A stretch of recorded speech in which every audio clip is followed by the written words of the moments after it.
მოკლედ რომან დოლიძეს სულ აძლევენ მძიმე მეტოქეებს და ამჯერადაც იგივე მოხდა. 22 აგვისტოს ის შეხვდება რენიე დერიდერს, ადამიანს, რომელიც იყო 2 წონითი კატეგორიის ჩემპიონი ვანის ორგანიზაციაში და უჩხუბია 3 დივიზიონში. ამ მებრძოლთან ძალიან სახიფათო არის შესვლა პარტერში. ნამდვილი ხაფანგია. ხო და დღეს გავიცნობთ ამ მებრძოლს თავიდან ბოლომდე, ვნახავთ მის ჩხუბებს და შევისწავლით მის სტილს. იქამდე კი შეგახსენებთ, რომ ამ გადაცემის გენერალური სპონსორი არის კომპანია გლობალი, რომელიც იზრუნებს თქვენი მანქანის ჩამოყვანაზე და თუ ისარგებლებთ ჩემი პრომოკოდით WASIL300, ტრანსპორტირებაში დაგაკლდებათ $300. ეხლა კი გაიცანით, რენიე დერიდერი. რენიე დერიდერი დაიბადა 1990 წლის 7 სექტემბერს ნიდერლანდების ქალაქ ტილბურგში. ის საბრძოლო ხელოვნებით 6 წლის ასაკიდან დაინტერესდა, როდესაც მშობლებმა ჯუდოს სექციაში მიიყვანეს. ეს გატაცება სწრაფად გადაიზარდა სერიოზულ საქმეში. უკვე მოზარდობის ასაკში რენიემ შავი ქამარი მოიპოვა, პარალელურად კი წარმატებით ასპარეზობდა სკოლის ნაკრებში. მისმა ბუნებრივმა მონაცემებმა, სიმაღლე და გრძელმა კიდურებმა იდეალური საფუძველი შექმნა ამ სპორტისთვის. სკოლის დამთავრებისა და კოლეჯის სწავლის პერიოდში დერიდერმა ბრაზილიული ჯიუ-ჯიტსუთი დაინტერესდა. სწორედ მაშინ პარტერში ბრძოლა მისი მეორე სტიქია გახდა. მან სწრაფად მიაღწია პროგრესს, ორჯერ გახდა ბრაზილიური ჯიუ-ჯიტსუს ევროპის ჩემპიონის ვერცხლის პრიზიორი და საბოლოოდ შავი ქამარიც მოიპოვა. ძიუდოსა და ჯიუ-ჯიტსუს უძლიერესმა ბაზამ სწორედ ის უნიკალური სტილი ჩამოაყალიბა, რომლითაც იგი შერეულ საბრძოლო ხელოვნებაში გამოირჩევა. სანამ დერიდერი One Championship-ის ელიტაში შეიჭრებოდა, ის საკუთარ უნარებს ლოკალურ პრომოუშენებში ხვეწავდა. მისი პროფესიონალური კარიერა 2013 წელს დაიწყო და უკვე სადაობიტო ბრძოლაში ნიდერლანდელმა ხმამაღლა განაცხადა საკუთარ თავზე. მან ყველას დაუმტკიცა, რომ ჯუდო შერეულ ორთაბრძოლებში მართლაც მრისხანე იარაღია. პირველივე წამებიდან მან თავისი საფირმო სტილი გვიჩვენა, შეასრულა უნაკლო გდება, რომელსაც ტრადიციულ ჯუდოში იპონიტში აფასებდნენ. უპირატესობის მოპოვების შემდეგ დერიდერი 4 წუთის განმავლობაში დომინირებდა პარტერში, ბოლოს კი ბრძოლა ეფექტური მახრჩობელა ილეთით სამკუთხედით დამაჯერებლად დაასრულა. Den rechten Arm von Marco mit sein. Marco soll jetzt versuchen, die Postur. Er muss die schaffen, ihn sauber runterzukriegen, so wie jetzt. Und er tappt ab. 2013 წლის შთამბეჭდავი დებიუტის შემდეგ რენიე დერიდერმა 2 წლიანი პაუზა აიღო. ის 2015 წელს დაბრუნდა და ეს დაბრუნება ტრიუმფალური გამოდგა. ნიდერლანდელმა მეტოქეს შანსი არ დაუტოვა და მეორე რაუნდში დანებება აიძულა მას შემდეგ, რაც ხელზე მტკივნეული ილეთი არმბარი შეუსრულა.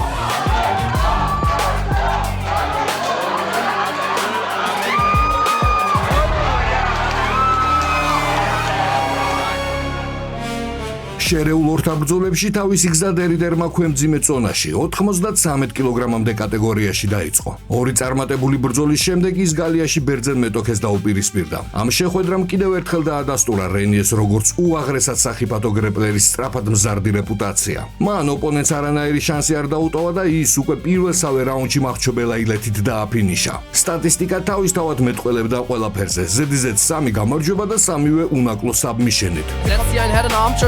Das sieht von jetzt schon echt abklopfen müssen, das sieht mir nicht gut.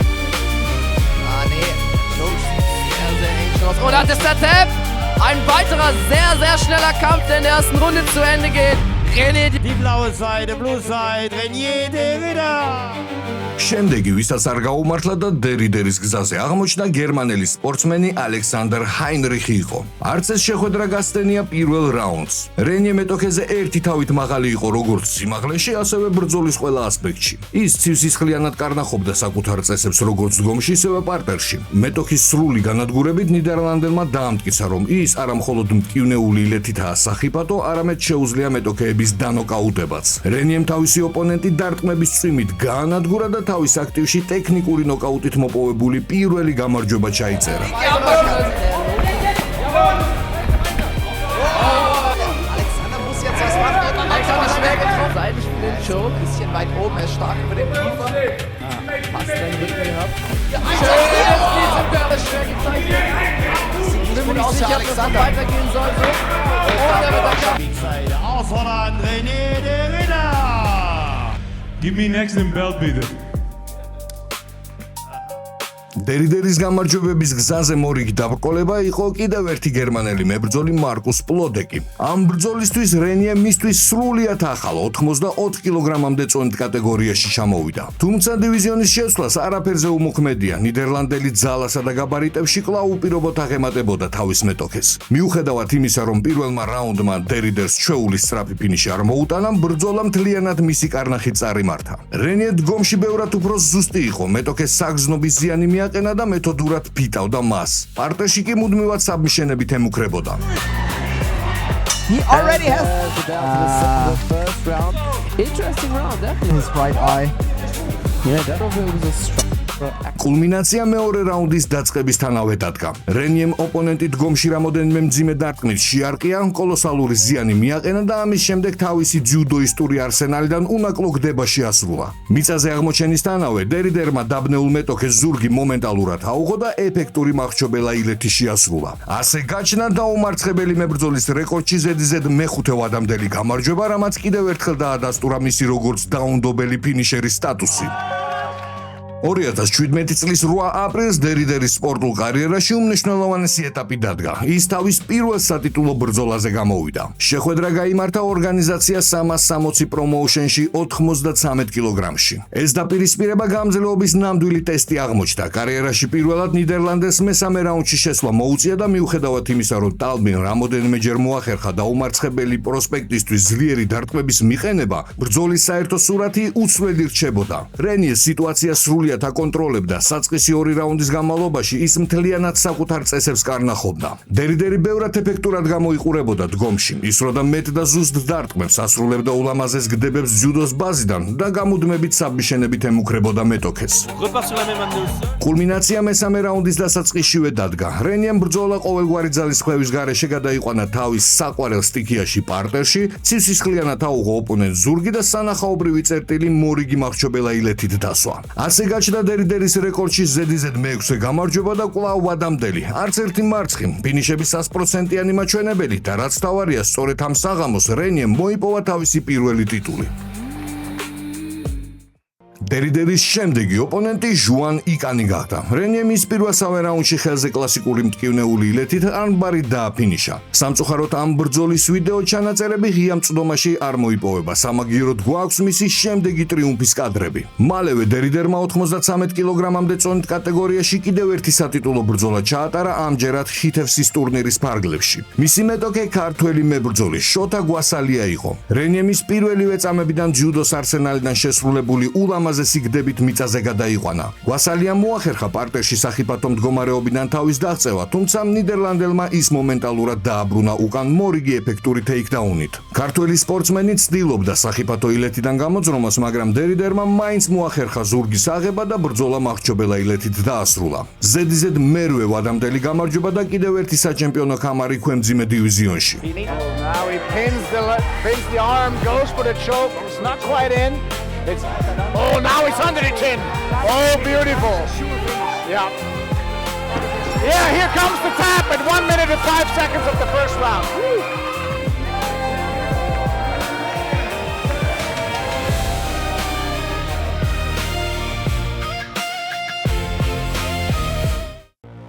შემდეგ რენიემ კიდევ ერთი შეხვედრა მოიგო პირველსავე რაუნდში მახრჩობელით. უბრალოდ ამ ბრძოლის ჩანაწერი სამწუხაროდ არ მოიძებნება, თუმცა სწორედ ეს ტრიუმფი გახდა მისი ბილეთი უმაღლეს ლიგაში. დერიდერმა კონტრაქტი მსოფლიოს ერთ-ერთ უმსხვილეს პრომოუშენთან, One Championship-თან გააფორმა. აღსანიშნავია, რომ მას შეთავაზებები UFC-დანაც ჰქონდა, მაგრამ როგორც მოგვიანებით თავად მებრძოლმა განმარტა, იმ დროს ის არ იყო ამერიკული ორგანიზაციისთვის ბოლომდე მზად. გარდა ამისა, One-თან კონტრაქტის ფინანსური პირობები უფრო მომგებიანი აღმოჩნდა. ახალ ლიგაში მისი პირველი გამოსვლა ჩინელი სპორტსმენი რონგ ფანი გახდა.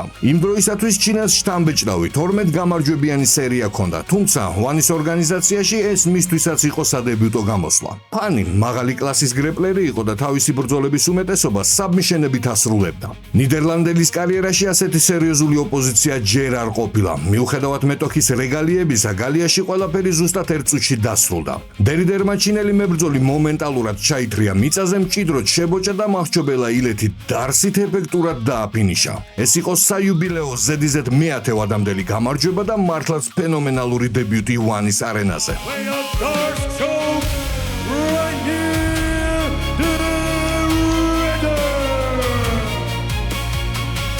რენიე დერიდერისთვის შემდეგი გამოცდა ბრაზილიერი ვეტერანი ჟილბერტუ გალვაო აღმოჩნდა. ეს სპორტსმენი პროფესიონალებში 2006 წლიდან გამოდის და საკმაოდ შთამბეჭდავი რეკორდით გამოირჩეოდა. 30 გამარჯვება და 6 მარცხი, თანაც 15 ბრძოლა მან საბმიშენებით დაასრულა. ეს მონსტრი ბრაზილიურ ჯიუ-ჯიტსუში შავ ქამარს ფლობდა. იყო ძლიერი გრეპლერი და რაც ყველაზე მეტად ხვდებოდა თვალში, იყო მისი კუნთები და გაბარიტი. ნამდვილი ბოდიბილდერი MMA სამყაროში. ბრძოლა მძიმე შეჯახებით დაიწყო, რის მერე სპორტსმენებმა დიდი დრო გაატარეს კლინჩი, სწორედ აქ დატოვა გალვაომ თავისი ძალების დიდი ნაწილი. კუნთების მთამ სწრაფად მოითხოვა ზედმეტად ბევრი ჟანგბადი და დაიღალა. მალევე დაპირისპირება მიწაზე გადავიდა, სადაც ნიდერლანდელმა ტოტალური კონტროლი დაამყარა. ბრძოლის პირველი მონაკვეთი დერიდერმა უპირობოდ თავის სასარგებლოდ დაასრულა. Massive finishing right, find the chance of getting close, taking it, go track, take it back here and go home. To win the round for the Dutch guy, takes the back of Gal. Baston and Ramon Renato. მეორე რაუნდში ბრაზილიელი შესამჩნევად გამოფიტული გამოვიდა. ის ვეღარ ახერხებდა დისტანციის შემცირებას და სულ მალე დაუმარცხებელ რენიემ შეხვედრა ისევ პარტერში გადაიყვანა, სადაც დაუჯერებელი რამ გააკეთა. მან მეტოქე ფაქტობრივად ერთდროულად დაანოკაუტა და გაგუდა კიდეც. ბრაზილიელის კისერის შებოჭვისას დერიდერმა დახშობის პროცესში მას თავში მუხლით უსასტიკესი დარტყმა მიაყენა. გალვაო მაშინვე დანებდა. ის ღარ დაგვრჩენია ვიმკითხაოთ უჰაერობის გამო დანებდა თუ მძიმე დარტყმისგან. რენიე დერიდერის ყულაბას კიდევ ერთი უძლიერესი გამანადგურებელი გამარჯვება შეემატა.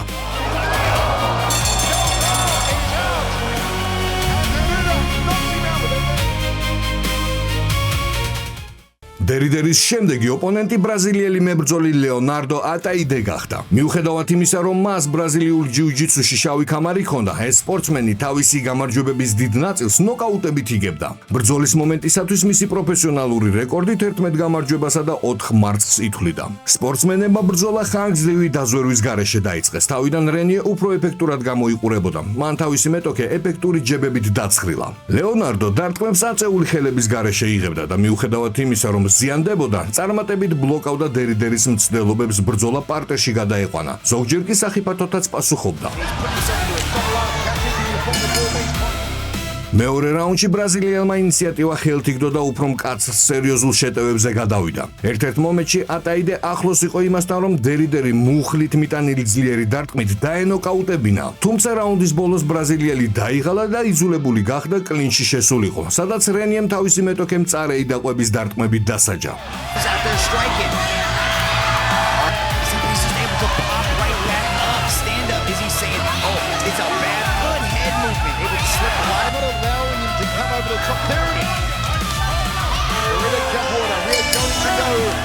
მესამე რაუნდი ძალიან დაძაბული გამოდგა. დერიდერი ქულებს დისტანციაზე მუშაობით აგროვებდა. მაშინ, როდესაც ბრაზილიელი პერიოდულად სერიებით უტევდა, მაგრამ ძლიერი დაღრილობის გამო სულ უფრო ხშირად იხლართებოდა კლინჩი. რაუნდის ბოლო წამებზე რენიემ დიდი აქტივობა გამოავლინა და სწორედ ამ აფეთქებამ გადამწყვეტი როლი ითამაშა მსაჯებზე. ეს იყო წარმოუდგენლად დაძაბული, კონკურენტული და თანაბარი ბრძოლა, რომელმაც მთელი დისტანცია გაიარა. თავის კარიერაში პირველად დერიდერმა მსაჯთა ერთსულოვანი გადაწყვეტილებით გაიმარჯვა. ზედიზედ მე-12 ტრიუმფი გაიფორმა და სატიტულო ბრძოლის უფლებაც მოიპოვა.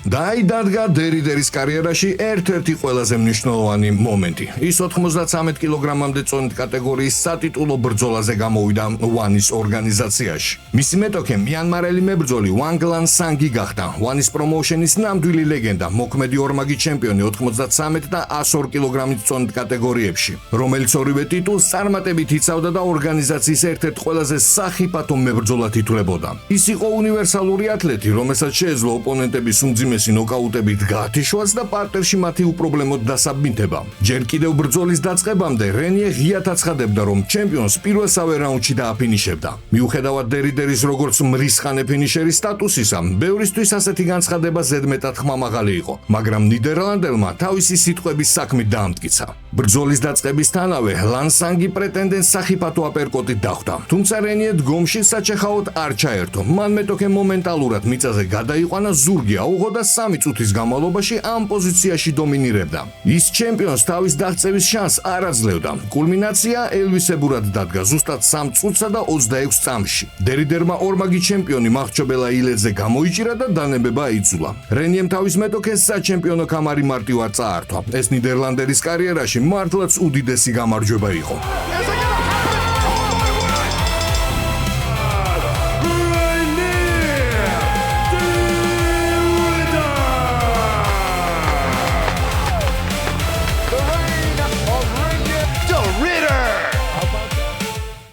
Wang Langsangისთვის ეს მარცხი მძიმე დარტყმა გამოდგა, თუმცა მის მდგომარეობას ის ფაქტი ამსუბუქებდა, რომ უფრო მძიმე 102 კილოგრამამდე წონით დივიზიონში ის კვლავ ორგანიზაციის მოქმედ ჩემპიონად რჩებოდა. მაგრამ რენიემ მას მაგ დივიზიონშიც მიაკითხა. 2021 წლის 29 აპრილს დერი მისთვის ახალ წონით კატეგორიაში ავიდა და მტკიცედ ჰქონდა გადაწყვეტილი მეორე საჩემპიონო ქამარიც ჩაეგდო ხელში. ამჯერად ბრძოლა 5 რაუნდის განმავლობაში გრძელდებოდა, თუმცა სცენარი უცვლელი დარჩა. რენიე თავიდან ბოლომდე დომინირებდა. ის მოქმედ ჩემპიონს პირდაპირ ამ სიტყვის მნიშვნელობით ათრევდა. ტეიქდაუნებს ყოველგვარი პრობლემების გარეშე ასრულებდა. პარტერში კი ჩემპიონს იდაყვებისა და მუხლების სასტიკ დარტყმებით მეთოდურად ანადგურებდა და თან მახრჩობელა ილეთის შესრულებასაც ცდილობდა. ეს ბრძოლა მოკლედ რომ ავწეროთ, ვიტყვით ესე. დერი 5 რაუნდის განმავლობაში უბრალოდ ანადგურებდა მოქმედ ჩემპიონს, მან ოპონენტს არა მხოლოდ ტიტული წაართვა, არამედ მენტალურადაც გატეხა. ასე გახდა რენიე დერი ოფიციალურად One Championship-ის ორმაგი ჩემპიონი. მისმა უნაკლო წაუგებელმა სერიამ კი ზედიზედ 14 გამარჯვებას მიაღწია. See the Ritter transitioning from back to mount.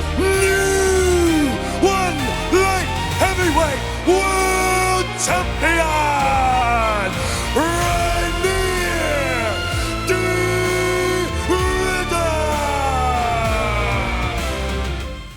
მეორე კამრის მოპოვების შემდეგ რენიე 93 კილოგრამამდე კატეგორიაში დაბრუნდა, რათა თავისი ტიტული დაეცვა. მისი მეტოქე ყირგიზეთის წარმომადგენელი კამრან აბასოვი გახდა. ადრე აბასოვი ვანის ლიგის ჩემპიონი იყო, მაგრამ 2020 წელს ტიტული დატოვა, რომელიც შემდეგ დერის ხელში აღმოჩნდა. ახლა კი ყირგიზი მებრძოლი კამრის დასაბრუნებლად მოვიდა. ბრძოლის მომენტისათვის მისი პროფესიონალური რეკორდი 23 გამარჯვებასა და 4 მარცხს ითვლიდა. დაპირისპირება 3 არასრულ რაუნდს გრძელდებოდა და მთლიანად ნიდერლანდელი ჩემპიონის კარნახით წარიმართა. პირველივე წამებიდან დერმა მეტოქე პარტიაში ყოველგვარი პრობლემის გარეშე გადაიყვანა. 4 წუთის განმავლობაში აბასოვი ფიზიკურად ვერ ახერხებდა წამოდგომას. პარტერში დერი უკონკურენტოდ ანადგურებდა თავის მეტოქეს, ეს იყო ცემა გასისხლამდე. მხოლოდ რაუნდის ბოლოსკენ სპორტსმენები ფეხზე ადგნენ, თუმცა რენიეს უპირატესობა იქაც აბსოლუტური იყო. things are banned up. The way that things are banned up. მეორე რაუნდში სცენარი ზუსტად განმეორდა. ნიდერლანდელმა ოპონენტი კვლავ მიწაზე ჩაითრია. ამჯერად აბასოვის საერთოდ ვეღარ წამოდგა და მთელი რაუნდის განმავლობაში სახეში იდაყვებისა და მუშტების უმძიმეს დარტყმებს იღებდა. ყირგიზი მებრძოლი სრულიად განადგურებული და სისხლით მოთხრილი იყო. რაუნდის ბოლოსკენ კი დერი ახლოს იყო ბრძოლის მახრჩობელი თვადამდე დასრულებასთან, თუმცა გონგმა აბასოვი მარცხისგან იხსნა. Position, the pain, bringing my message in the veins, seeing my blessing in the frame, seeing the beauty into the.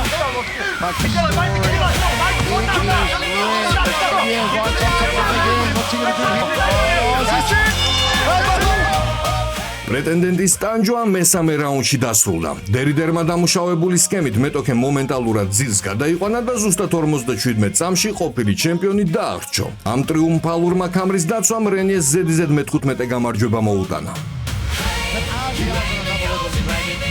Right back to where we left off.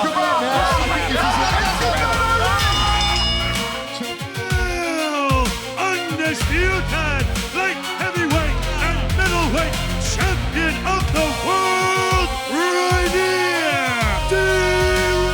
4 თვის შემდეგ რენიე დერი ტიტულის მორიგ დაცვაზე გამოდის და ამჯერად მას რუს მებრძოლთან ვიტალი ბიგდაშთან დაპირისპირება ელოდა. ვიტალი ვანის ყოფილი ჩემპიონია, რომელსაც Wang Langsang-ი ორჯერ ყავს დამარცხებული. ის უკიდურესად სახიფათო ფინიშერია, რომელსაც ბრძოლის დასრულება როგორც მძიმე ნოკაუტებით, ისე საბმიშენებით შეუძლია. რაც შეეხება თვითონ ამ სატიტულო დაპირისპირებას, პირველივე წამებიდან ბიგდაშმა ჩემპიონი მძლავრი დარტყმით შეარყია. რენიე მომენტალურად წინ გავარდა მეტოქის მიწაზე გადასაყვანად, მაგრამ პირდაპირ მჭიდრო ჩეკრულ მახრჩობელაზე მოყვა. ვიტალი რენიეს კი სერი იმდენად მაგრად შებოჭა, რომ თითქოს ამ მახედან თავის დაღწევა უკვე შეუძლებელი იყო. თუმცა დერმა დაუჯერებელი გამძლეობა გამოიჩინა და განთავისუფლება მაინც შეძლო. ზემოდან დომინანტურ პოზიციაში აღმოჩენილმა რენიემ ოპონენტს მძიმე მუშტების დაჭედება დაუწყო. ულმობელი გრანდენ ფაუნდით რუსი მებრძოლის დაცვის შესუსტების შემდეგ დერმა ის სამკუთხედზე გამოიჭირა და გონების სრულ დაკარგვამდე გაგუდა. ეს იყო ტიტულის კიდევ ერთი ბრწყინვალე დაცვა,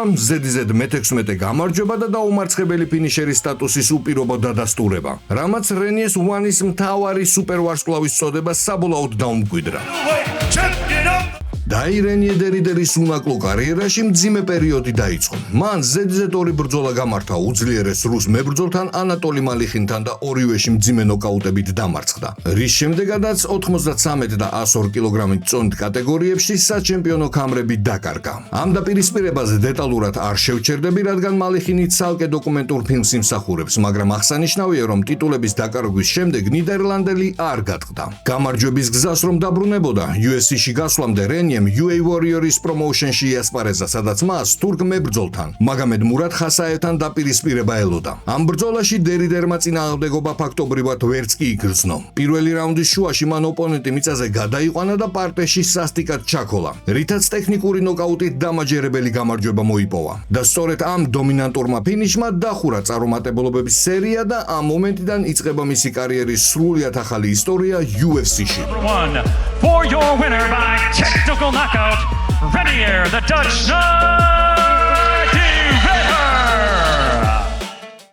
RDR! Renier the Ritter!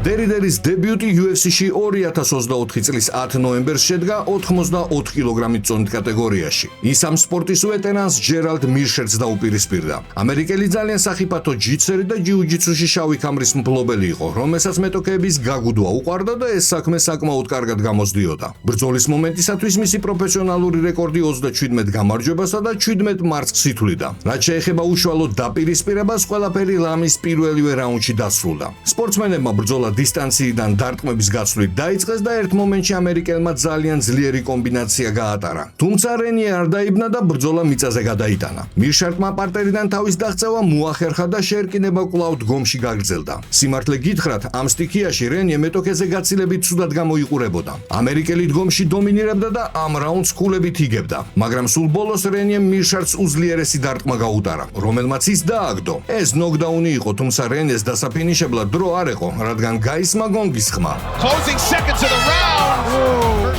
მეორე რაუნდი მებრძოლებმა ისევ დგომში დაიწყეს. რენიემ კვლავ შეძლო ოპონენტის ძირს გადაყვანა, მაგრამ რამოდენიმე წამიანი კონტროლის შემდეგ მან დომინანტური პოზიცია დაკარგა და ზემოდან უკვე ჯერალდი მოექცა. ამერიკელი რაუნდის თითქმის ბოლომდე დომინირებდა პარტერში და მხოლოდ გონგამდე 40 წამით ადრე რენიემ მოახერხა დაძრომა. საერთო ჯამში ეს ძალიან თანაბარი მონაკვეთი იყო ჯერალდის მცირე უპირატესობით. Third round coming up. მესამე რაუნდში რენიეს აუცილებლად ფინიში ჭირდებოდა, რადგან წინა ორი რაუნდი წაგებული ჰქონდა. მებრძოლებმა შეერკინება კლინჩით დაიწყეს გარკვეული დრო, ამ მდგომარეობაში გაატარეს და დერიდერს ბრძოლა მიწაზე გადახავს. მეტოქეს ილედზე იჭერს და აღჭობს. აი ასეთი გამარჯვება მოიპოვა რენიემ ამ ურთულეს ბრძოლაში. Is he unconscious? Oh, and there's the tap from Mearshart right near to Ritter. Enters the chat in the UFC middleweight division with a round. RDR! Renier the დერიდერის შემდეგი ბრძოლა 4 თვის შემდეგ გაიმართა. ის ამ სპორტის ვეტერანს კევინ ჰოლანდს დაუპირისპირდა. ამ მებრძოლს უზარმაზარი გამოცდილება ჰქონდა. მისი პროფესიონალური რეკორდი 26 გამარჯვებასა და 12 მარცხს ითვლიდა. ჰოლანდი UFC-ში 2018 წლიდან გამოდიოდა. ერთი მნიშვნელოვანი დეტალი: კევინი რომან დოლიძესთან მარცხის შემდეგ ბრუნდებოდა ოქტაგონზე. მაშინ ქართველმა მებრძოლმა ჰოლანდს პარტერში ტანკივით გადაუარა, ნეკნი მოტეხა და ტექნიკური ნოკაუტით გაიმარჯვა. და ახლა კევინ სურდა რომანთან მარცხის სწორედ რენიეს თან შეხვედრით გადაეფარა. რაც შეეხება უშუალოდ დაპირისპირებას, ყველაფერი პირველსავე რაუნდში დასრულდა. რენიემ მეტოქე პირველივე წამებიდან მიწაზე გადაიყვანა, თუმცა კევინი მშვიდად ნამდვილად არ იწვა. ის ქვემოდან მუდმივად დარტყმებით მწარედ პასუხობდა და ცდილობდა დერიდერი ილედზე გამოეჭირა. რენიემ გარკვეული დრო ჰოლანდის წინააღმდეგ გასაღები ვერ იპოვა, მაგრამ ბოლოს მაინც მოახერხა ამერიკელი ზურგის აღება, კისერზე მარწუხების მჭიდროდ შეკრა და მისი გაგუდვა. ეს იყო რენიეს მეორე გამარჯვება UFC-ში და ისევ საბმიშენით. Just like that, Renier to Ritter submits Kevin Holland in round one. Very, very impressive. into a rear naked choke. RDR! So if you have a nice matchup for me, hopefully top 5. 4 თვის შემდეგ რენიე ამერიკელ მებრძოლს ბო ნიკალს დაუპირისპირდა. ნიკალი გამორჩეული თავისუფალი სტილით მოჭიდავია. ის NCAA-ის პირველი დივიზიონის სამმაგი ჩემპიონია და მსოფლიო ჩემპიონია. ამერიკელი ამ დაპირისპირებას დაუმარცხებელი შეხვდა. მან ზედიზედ 7 ბრძოლა მოიგო, საიდანაც ორჯერ დანა უაიტის პრეტენდენტთა სერიაში გაიმარჯვა და უშუალოდ UFC-ში 4 ბრძოლის მოგება მოასწრო. ის მაღალი კლასის გრეპლერი და მოჭიდავია, რომელიც პარტერში უკიდურესად სახიფათოა და თანაც ნოკაუტის ძალის მქონე დარტყმას ფლობს. რაც შეეხება უშუალოდ დაპირისპირებას, ეს ბრძოლა არასრულ 2 რაუნდს გაგრძელდა. თავიდან სპორტსმენებმა ერთმანეთს გასაღები ვერ მოუძებნეს. ისინი დიდი ხნის განმავლობაში ჭიდაობდნენ კლინჩში და შეუძლებელი იყო იმის თქმა, თუ ვინ იყო უკეთესი. თუმცა რაუნდის შუაში ბონიკალმა რენიეს მიწაზე გადაყვანა მაინც მოახერხა. პარტერში ინიციატივა ერთი მებრძოლიდან მეორის ხელში გადადიოდა. ეს დომინანტური პოზიციისთვის ნამდვილი ომი იყო. გრეპლინგის მოყვარულები ამ რაუნდს ნამდვილად დააფასებდნენ. მე კიდე გეტყვით, რომ ეს ძალიან თანაბარი მონაკვეთი იყო, რომელიც პარტერში კონტროლის მეტი დროის ხარჯზე დერიდერმა წაიღო. მეორე რაუნდი მებრძოლებმა დგომში დაიწყეს, მაგრამ ძალიან მალე ისევ კლინჩში შეიკრნენ. ამჯერად რენიე კლინჩში მეტოქეს დიდ ზიანს აყენებდა. ერთ-ერთ ასეთ მომენტში მან ბონიკალს მუცეში ძალიან დამაზიანებელი მუხლი გაუტარა და რეფერიმ ბრძოლა ტექნიკური ნოკაუტით შეაჩერა. დერიდერის მესამე ბრძოლა და მესამე ფინიში, UFC-ში კარიერის ფენომენალური დასაწყისი.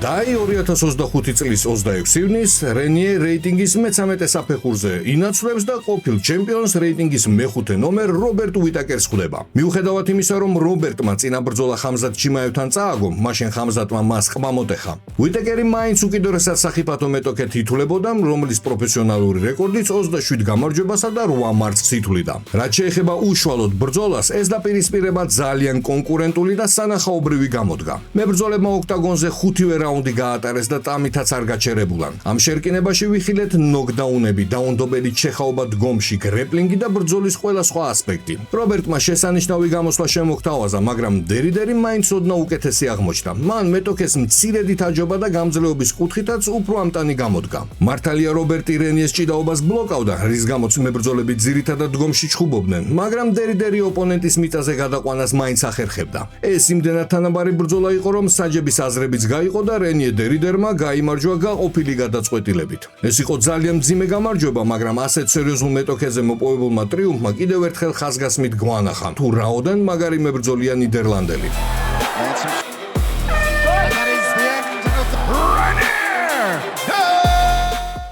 დაი დერიდერის კარიერაში მძიმე პერიოდი დადგა. რობერტ უიტეკერთან გამარჯვების შემდეგ ის დივიზიონის რეიტინგში დაწინაურდა, მე-4 ნომერი გახდა და მე-9 ნომერს ბრენდონ ალენს დაუპირისპირდა. მოდით გადავხედოთ თვითონ ბრძოლას. პირველი რაუნდი რენიემ უპირობოდ წაიღო. მან მეტოქე ძირს გადაიყვანა და დაახლოებით 4 წუთის განმავლობაში პარტერში აკონტროლებდა. ალენი ფიზიკურად ვერაფრის გაკეთებას ვერ ახერხებდა.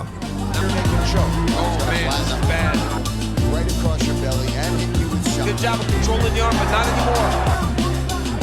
Here. Yeah, Brendan just really controlled badly. 30-second break and we're back with round 2. მეორე რაუნდი ბრენდონმა დგომში ძალიან აქტიურად დაიწყო, მაგრამ რენიემ ის კლინჩში შეაჩერა. დიდხანს აკონტროლებდა ბადესთან და შემდეგ მიწაზე გადაყვანაც კი შეძლო. თითქოს ყველაფერი გამეორდა. დერიდერი მეტოქეს პარტერში აკონტროლებდა, თუმცა ერთ მომენტში ბრენდონ ალენმა თავის დაღწევა მოახერხა და ზემოდან დომინანტურ პოზიციას უკვე თავად დაიკავა. დერიდერი ოპონენტის მტკივნეულ ან მახრჩობელა ილეთზე გამოჭერას ცდილობდა, მაგრამ არაფერი გამოსდიოდა. ალენი კი უპასუხოდ წოლიარე ნიდერლანდეს მძიმე და დამაზიანელ დარტყმებს აყენებდა. ამჯერად პარტერში კონტროლი ბრენდონ ალენს დარჩა და ეს მონაკვეთი მან თავის სასარგებლოდ დაასრულა. რაუნდების მიხედვით ფრე 1-1. მესამე რაუნდში ალენმა დგომში ისევ პრესინგი დაიწყო, მაგრამ რენიემ მისი ძირს დაგდება მოახერხა. ზურგი აუღო და მახრჩობელა ილეთის შესრულებას შეუდგა. თუმცა წინა მონაკვეთში დერიდერმა პარტერში უზარმაზარი ზიანი მიიღო, რის გამოც დაიღალა და ამ პოზიციის შენარჩუნება ვეღარ შეძლო. ალენმა ილეთიდან თავი დაიძვლინა, პარტერში დომინანტური პოზიცია დაიკავა და დაღლილ ნიდერლანდეს იდაყვებისა და მუშტების გემების დაჭედება დაუწყო. დერიდერმა მძიმე ზიანი მიიღო, მთლიანად სისხლში იყო მოთხრილი, მაგრამ მაინც ცდილობდა გონგამდე მიეღწია. რაუნდის სულ ბოლოს წამგებიანი პოზიციიდანაც კი რენიე მეტოქის მახრჩობელა ილეზე დაჭერა მოახერხა. თუმცა გაისმა გონგის ხმა. ბრენდონმა ეს რაუნდიც თავის სასარგებლოდ დაასრულა. მეოთხე რაუნდში რენიე მეტოქესთან შედარებით აშკარად უფრო დაღლილი გამოვიდა. ბრენდონმა ეს იგზო და იმ წამსო ეფექტური გდებით დააჭედა რენიე მიწაზე. მართალია დერიდერი მახრჩობელა ილეთის შესრულებას ცდილობდა, მაგრამ მას ბანალურად ძალა და გამძლეობა აღარ ყოფნიდა. მებრძოლებმა დიდი დრო გაატარეს პარტერში განსაკუთრებული აქტივობის გარეშე, სადაც ალენი დომინანტურ პოზიციას იკავებდა და ბრძოლის მსვლელობას აკონტროლებდა. და რა თქმა უნდა, პარტერში უზარმაზარი კონტროლის დროის ხარჯზე ალენმა მეოთხე რაუნდიც უპირობოდ წაიღო. აი მეხუთე რაუნდში კი რენიეს საერთოდ აღარ გამოსულა. სრული გამოფიტვისა და დაგროვილი უზარმაზარი ზიანის გამო მებრძოლმა ჯანმრთელობის შენარჩუნების მიზნით ბრძოლის შეჩერება გადაწყვიტა და დანებდა. საბოლოოდ ნიდერლანდელი ტექნიკური ნოკაუტით დამარცხდა. და აი ამ მომენტისათვის რენიე დერიდერის ბოლო ბრძოლა 84 კილოგრამით წონთ კატეგორიაში. ის ბრაზილიელ კაიო ბორალიოს დაუპირისპირდა, რომლის პროფესიონალური რეკორდი 17 გამარჯვებასა და 2 მარცხს ითვლიდა. UFC-ში ბრაზილიელმა მხოლოდ ერთხელ წააგო. გასულ 5 რაუნდიან ბრძოლაში მსაჯთა გადაწყვეტილებით ნასრუდინ იმავოვთან. მანამდე 2021 წელს მან დანა უაიტის პრეტენდენტთა სერიაში 2 ბრძოლა ჩაატარა, ორივე მოიგო, შემდეგ კი UFC-ში ზედიზედ 7 გამარჯვება მოიპოვა. სწორედ იმავოვთან მარცხის შემდეგ ის შეხვდა რენიეს. ბრძოლის მომენტისთვის რენიე რეიტინგის მერვე ადგილზე იყო, კაიო ბორალიო კი მე-7-ზე. ეს იყო 3 რაუნდიანი დაპირისპირება, რომელიც მებრძოლებმა ოქტაგონზე ბოლო წამებამდე მიიყვანეს. შეხვედრის დასაწყისი ძალიან აქტიური გამოდგა. ბრაზილიელმა მაშინვე დგომში მუშაობა დაიწყო. რენიეს ფეხებში შესვლის მცდელობა ჰქონდა, მაგრამ არ გამოუვიდა. ბორალიო დგომში დომინირებდა, რამდენიმეჯერ შეარყია კიდეც რენიე და ძირსაც კი დააგდო, მაგრამ საპასუხოდ კვერცხებში ძალიან ძლიერი დარტყმა მიიღო. წუთნახევრიანი შესვენების შემდეგ დაპირისპირება ისევ გაგრძელდა. ბრაზილიელმა დგომში დომინირება გააგრძელა. მართალია ზოგჯერ დერიდერიც ახერხებდა მიზანში გარტყმას, მაგრამ კაიო ბევრად უფრო ხისტი იყო და მის დარტყმებს ნიდერლანდელისთვის უზარმაზარი ზიანი მოჰქონდა. რაუნდის ბოლოსკენ რენიემ ბრაზილიელის მიწაზე გადაყვანა შეძლო, თუმცა ის სწრაფად წამოდგა და ბრძოლა ბადესთან კლინჩი გაგრძელდა. საბოლოოდ შეხვედრის ეს მონაკვეთი ბორალიოს გამარჯვებით დასრულდა.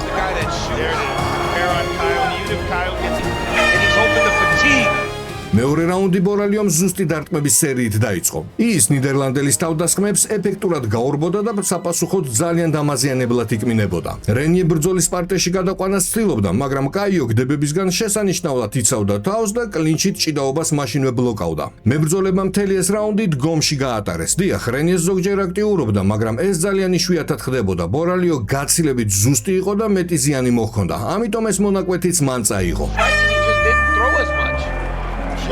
მესამე რაუნდი ბორალიომ მაშინვე თავდასხმით დაიწყო. ის აშკარად ჯობნიდა მეტოქეს დგომში და თეიქდაუნის გაკეთებაც კი შეძლო, რის შემდეგაც დიდი ხნის განმავლობაში დომინანტურ პოზიციაში იმყოფებოდა და რენიეს აკონტროლებდა პარტერში. მხოლოდ რაუნდის ბოლოს მებრძოლები დაბრუნდნენ დგომში, სადაც მწარედ წაიჩეხავეს და ბორალიო კვლავ გაცილებით უკეთ და უფრო ზუსტად გამოიყურებოდა. მესამე რაუნდის ბორალიო სასარგებლოდ დასრულდა და ბრაზილიელმა მსაჯთა ერთსვლოვანი გადაწყვეტილებით გაიმარჯვა. და ზედიზედ 2 მარცხის შემდეგ რენიე წონით კატეგორიას იცვლის და ზევით 93 კილოგრამში ადის, ზუსტად იმ წონაში, სადაც ის უანის ორგანიზაციის ჩემპიონი იყო. და ახლა 22 აგვისტოს ის ქართველ მებრძოლს რომან დოლიძეს დაუპირისპირდება, რომელმაც ასევე შეიცვალა წონითი კატეგორია და 84-დან 93 კილოგრამში ავიდა. დაწერეთ კომენტარებში თქვენი პროგნოზები, მე კი რომანს გამარჯვებას უსურებ და ვიმედოვნებ, რომ 93 კილოგრამი ის წონით კატეგორია, სადაც ის საკუთარ პოტენციალს ბოლომდე გამოავლენს. სულ ეს იყო. თუ მოგეწონათ ვიდეო და ლაიქეთ, გამოიწერეთ არხი, მე კიდევ გემშვიდობებით.